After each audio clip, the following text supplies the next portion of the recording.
Hi, I'm Dr. Neha Gupta, infectious diseases physician and expert in complicated infections and prevention of infections. आपने कभी ये सोचा है कि कई बार हम एंटीबायोटिक्स लेते हैं और फिर भी इन्फेक्शन ठीक नहीं होता है? ये क्यों होता है? This can be because of antibiotic resistant bacteria. what is antibiotic resistance? Antibiotic resistance is that the bacteria has become so strong that it is resisting killing by the antibiotics. मतलब कि वो बैक्टीरिया इतना ज़्यादा strong हो गया है कि वो एंटीबायोटिक्स उस बैक्टीरिया को ख़त्म या मार ही नहीं पा रही हैं और इसीलिए इन्फेक्शन लिंगर ऑन होता रहता है, बार बार चलता ही रहता है. Antibiotics are drugs which are useful against bacteria, antibiotics. Now, these have been called magic bullets. Why? Because even for serious infections, अगर appropriate antibiotic दी जाए, तो these are life saving and these are like magic. But today, these magic bullets have been beaten by bacteria and we are facing antimicrobial resistance as a huge global threat. In fact, WHO has declared antibiotic resistance as a global threat way back in 2014. क्यों?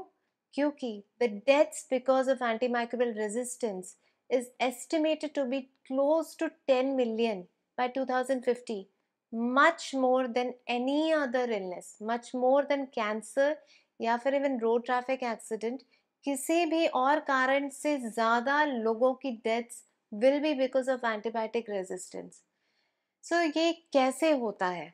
हमारे शरीर में बहुत सारे bacteria होते हैं. Usually अगर कोई एंटीबायोटिक नहीं ली है तो फिर ये ग्रीन कलर के ससेप्टेबल बैक्टीरिया हैं जो कि बहुत नैरो स्पेक्ट्रम या सिंपल एंटीबायोटिक से मर सकते हैं. बट अगर एंटीबायोटिक दिया जाए विच में बी अप्रोप्रिएट या फिर अगर ऐसे लिया इनअप्रोप्रिएट, कोई भी प्रायर एंटीबायोटिक एक्सपोजर में जो शरीर के ग्रीन बैक्टीरिया है वो किल हो जाते हैं, बट कुछ बैक्टीरिया रेजिस्टेंस एक्वायर कर लेते हैं और अगर ये एंटीबायोटिक्स कंटिन्यू की गई या फिर बार बार ली गई तो फिर ये resistant bacteria then become the predominant population और फिर बाद में यही बैक्टीरिया फिर इन्फेक्शंस कराते हैं. तो इसका क्या इम्प्लीकेशन है? इसका इम्प्लीकेशन ये है कि बाद में अगर कोई इन्फेक्शन हुई जैसे कि पेट की इन्फेक्शन या फिर यूरिन इन्फेक्शन या फिर इवन थ्रोट इन्फेक्शंस, तो इन सिंपल इन्फेक्शंस को भी ट्रीट करने के लिए हमारे पास कोई ओरल एंटीबायोटिक नहीं बचेगी. हमें फिर ये सिंपल इन्फेक्शंस को भी ट्रीट करने के लिए इंट्रावीनस एंटीबायोटिक्स की आवश्यकता या लगाना पड़ सकता है. तो इसीलिए it's very important that we use antibiotics judiciously.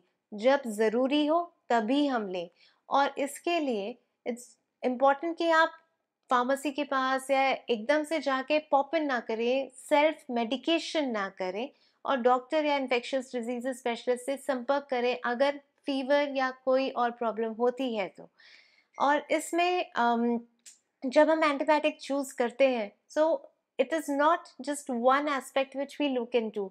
हम बहुत सारे एस्पेक्ट्स देखते हैं कि what is the site of infection, what is the likely organism, आपकी प्रायर एंटीबायोटिक्स या प्रायर मेडिकेशंस क्या रही हैं, जो हम एंटीबायोटिक चूज़ कर रहे हैं वो साइडल है या स्टैटिक है या फिर उसको आपको कोई एलर्जी तो नहीं है, एंटीबायोटिक के क्या साइड इफ़ेक्ट्स हो सकते हैं, कौन सी एंटीबायोटिक थोड़ी सस्ती रहे. तो ये सारे फैक्टर्स हम देख के फिर हम एंटीबायोटिक उस पर्टिकुलर इन्फेक्शन के लिए चूज़ करते हैं.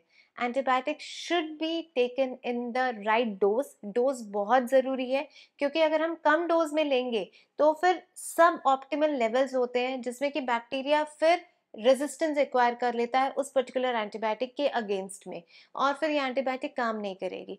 It should also be for the right duration कि अगर मान आपके डॉक्टर ने प्रिस्क्राइब किया है for 7 days, it should be for 7 days. So there is a particular duration for each and every site of infection. So please use antibiotics judiciously and with responsibility. I hope आपको antibiotic resistance और antibiotics के बारे में जानकारी मिली होगी. And if you want to inquire more regarding antibiotics infections, please contact doctor or infectious diseases specialist. Thank you so much.